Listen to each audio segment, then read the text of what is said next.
Hello बच्चों, यहाँ प्रश्न है, यदि समीकरण x square minus b x plus c बराबर 0 के मूल अल्फा और बीटा है तो समीकरण B square C X square minus A B square X plus A cube के बराबर 0 के मूल क्या होंगे।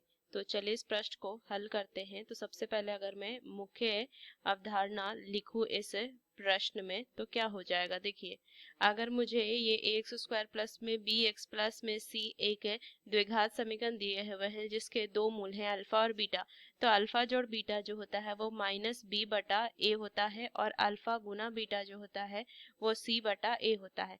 तो चलिए इस प्रश्न को हल करते हैं। तो सबसे पहले अगर समीकरण देखें, एक्स स्क्वायर माइनस में बी एक्स प्लस में सी बराबर 0 है तो इसके मूल दिए हुए हैं अल्फा और बीटा। तो अल्फा जोड़ बीटा को मैं लिख सकती हूँ क्या, ये माइनस है तो माइनस बी बटा ए, तो ये बी बटा ए हो जाएगा और अल्फा गुना बीटा कर दूं तो ये सी बटा ए होगा, ये लिखेंगे।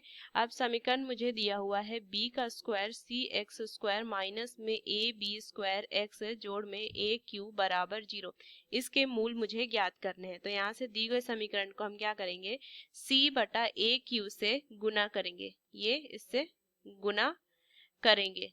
तो देखिए यहाँ से क्या मिल जाएगा, यहाँ से लिखेंगे ये हो जाएगा बी स्क्वायर सी स्क्वायर बटा में ए क्यू गुना में एक्स स्क्वायर माइनस में बी स्क्वायर सी बटा में ए क्यू एक ए स्क्वायर एक्स जोड़ में सी बराबर 0। तो देखिए इसको कैसे लिख सकते हैं, इसको लिख सकते हैं ए ब्रैकेट में क्या जाएगा बी सी बटा ए स्क्वायर एक्स और ये पूरे का स्क्वायर, ये लिख सकते हैं। बी को बाहर कर दीजिए तो बी सी बटा में ए स्क्वायर गुना में एक्स जोड़ में सी बराबर 0। अब अगर मैं इसकी तुलना करूं, देखिए इस समीकरण से जो पहला समीकरण उससे क्या लिख सकती हूँ कि बी सी बटा में ए स्क्वायर एक्स बराबर, इसके मूल क्या थे पहले, ये ए अल्फा और बीटा थे पहला समीकरण के।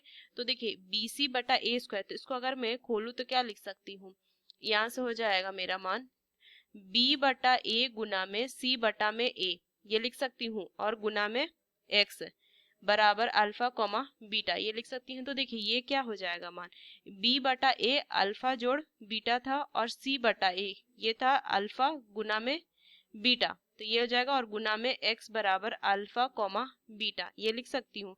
तो x बराबर यहाँ से क्या हो जाएगा, 1 बटा में अल्फा जोड़ बीटा गुना में अल्फा कॉमा में ये हो जाएगा क्या है, दूसरा जो मूल हो जाएगा वो हो जाएगा अल्फा जोड़ बीटा गुना में बीटा, क्या हो जाएगा 1 बटा में अल्फा का वर्ग जोड़ में अल्फा बीटा कॉमा में 1 बटा में अल्फा बीटा जोड़ में बीटा का वर्ग। तो ये आ जाएंगे मेरे मूल, यही मुझे इस प्रश्न के मूल ज्ञात करने थे। तो ये बी विकल्प इसका सही उत्तर है। तो इस मुख्य अवधारणा का इस्तेमाल करके मैंने इस प्रश्न को हल किया। आशा करते हैं प्रश्न आपको समझ में आया। धन्यवाद।